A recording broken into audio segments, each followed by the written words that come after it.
Hello Ricky. तू नाराज़ थी ना संगीत वाले दिन मेरे नहीं आने से। मैं आया था दोपहर में।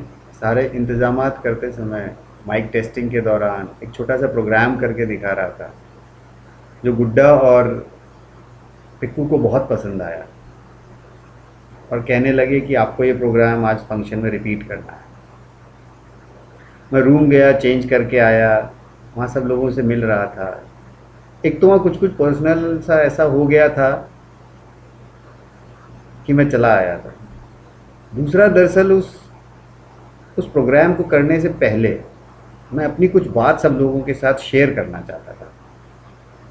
मैं लोगों को ये कहना चाहता था, लोगों को ये बताना चाहता था कि इतनी दूर दिल्ली आके शादी करने का जो तुम्हारा फैसला था वो मुझको बहुत अच्छा लगा था। तुम्हारा ये जज्बा मुझे बहुत अच्छा लगा। मुझे बहुत भाया तुम्हारा ये अंदाज। मगर इसको कहने का तरीका मेरा अपना था। मैं उसको अपने तरीके से लोगों को कहना चाहता था। और फिर वो तरीका बाद में मुझको ऐसा लगने लगा कि कहीं न कहीं माहौल को थोड़ा-सा गमगीन सा बना देगा। कुछ बातें मैं ऐसी कहना चाह रहा था जो कि उस माहौल को थोड़ा-सा गमगीन बना देती। तो फिर मैं रुक गया। आज सुनाता हूँ, सुनो। किशोर कुमार का एक गीत है, उसकी शुरू में 2-3 लाइन बताऊँगा। फिर बाद में कुछ बात और कहूँगा। पूरी बात सुनने के बाद शायद तुम महसूस करो कि उस दिन मेरी मनःस्थिति क्या थी। शुरू करता हूँ किशोर कुमार के गीत की शुरू की 2 लाइन से। न हंसना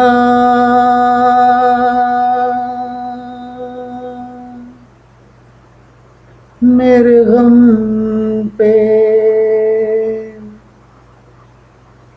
इंसाफ करना जो मैं रो पड़ूं तो मुझे माफ करना।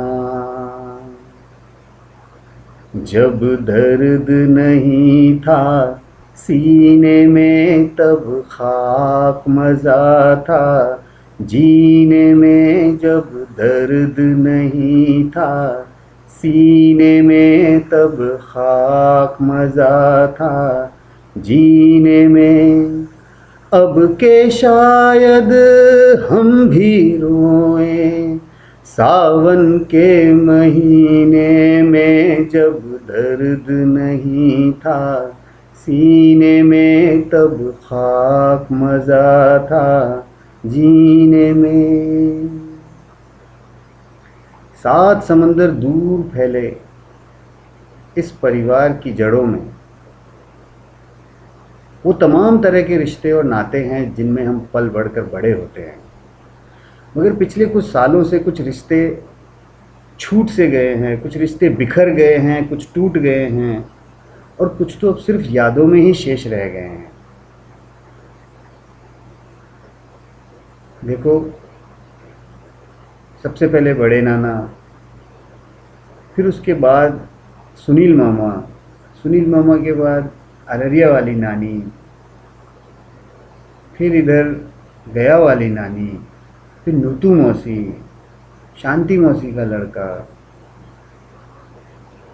फिर उज्जवल मामा, फिर भैया, फिर मम्मी और फिर अभी रिसेंटली कटिहार वाली नानी। सब कैसे एक एक करके छोड़ के चले गए। मन बहुत उदास उदास सा हो जाता है। समझ में आता नहीं है कि अपने आप को समझाओ कैसे। ये सारे रिश्ते कैसे छूट जाते हैं, कैसे टूट जाते हैं। फिर इसी गीत की अंत में 2-3 और लाइन हैं, वो सुनो।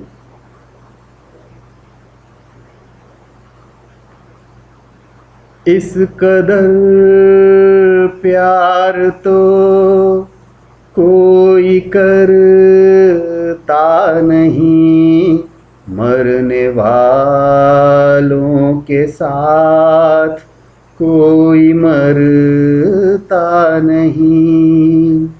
आपके सामने मैं न फिर आऊँगा, गीत ही जब न होंगे तो क्या गाऊँगा। मेरी आवाज़ प्यारी है तो दोस्तों यार बच जाए मेरा दुआ, सब करो दुआ, सब करो।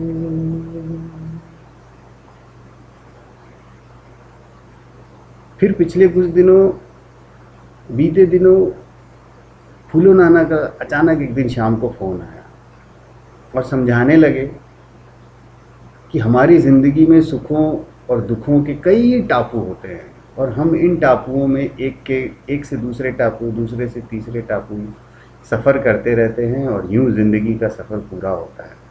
वो सच कह रहे थे। इतने सारे दुखों भरे टापुओं के बीच कहाँ से अचानक तुम्हें कितना खुशी भरा टापू ले आए। अंकुर, एक नया रिश्ता जो किसी का बेटा बनेगा, किसी का दामाद, किसी का नाती बनेगा, किसी का पोता बनेगा। कोई उसे जीजा कहेगा, कोई मौसा कहेगा, तो कोई फूफा कहेगा। कितनी खुशियाँ दी है तुमने एक साथ।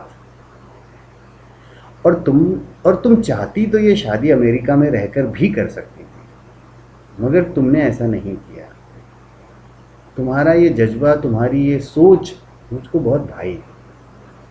तुमने पूरे परिवार को यहाँ इकट्ठा किया और अपने खुशी के पल हम सबके बीच रहकर, हम सभी लोगों के साथ मिलकर बांटे तुमने।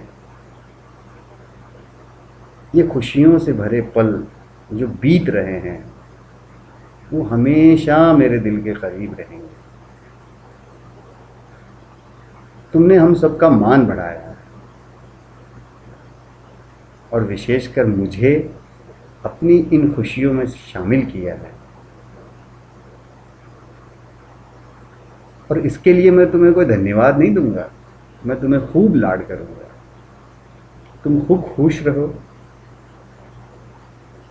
खूब चहको और खूब महको। Bye bye.